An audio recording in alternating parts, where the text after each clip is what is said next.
My hypothesis, the charge and the voltage will cause the toilet paper to catch on fire. So the ingredients for this, you could get at your local Ace Hardware, I found out, but it's a lemon, some steel wool, zinc nails, copper nails, a metal wire, and an electrical wire, which is that red one right there. Steps 4 procedure. Warm up the lemon by rubbing it. So I just put it in my palms and kind of tossed it like I was kneading dough. Place 6 copper nails 1 centimeter apart. So these technically weren't copper nails, they were flat on the bottom, but they were pure copper. So it was the best thing in my situation. Place 6 zinc nails 1 centimeter apart from each other, about a ½ inch below those copper nails. These were zinc and zinc coated nails. Place wire in between the copper and zinc. So there's a bit of method to this. You had to do the first copper, I'll call it a nail, to the top left, to that second zinc nail from the left. So it kind of went kitty corner. And that left the copper nail to the top right and the zinc nail to the bottom left, complete bottom left, open. And you'll see why.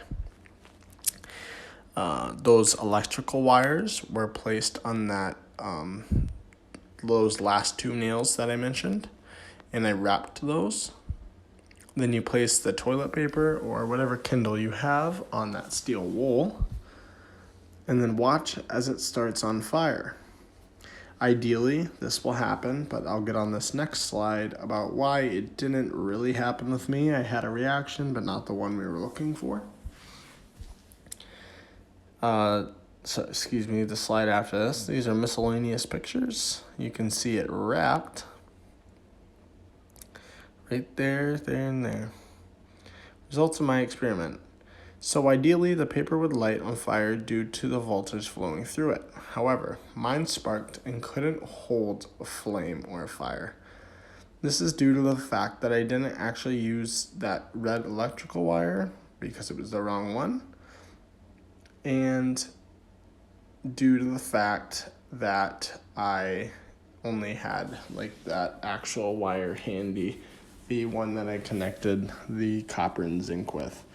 Now, I also, upon realization, didn't really touch the 2 wire pieces together in the steel wool, so I only had a little bit of a spark, and a little bit of red glowing, but no true fire starting to get the Kindle going.